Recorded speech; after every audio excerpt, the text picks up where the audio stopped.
Ryan Hughes, and today we're going to talk to you about the drivability modes in the Ford Mustang.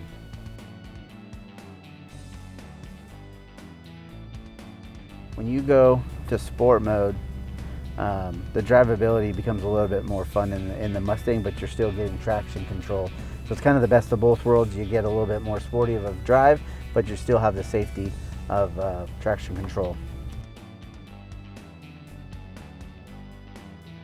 Once you go up to track mode, then you're automatically taking traction control off. So you're getting the full feature of the car. You're in 100% control of the vehicle.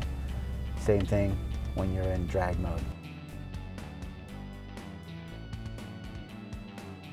When you go in snow and wet mode, this feature is if it's nasty outside, you're going to drive your car home in the rain. It's actually going to give you a little bit less of the power and all that, and actually give you a little bit more of the safety features of the vehicle. These are some of the cool features on the Mustang.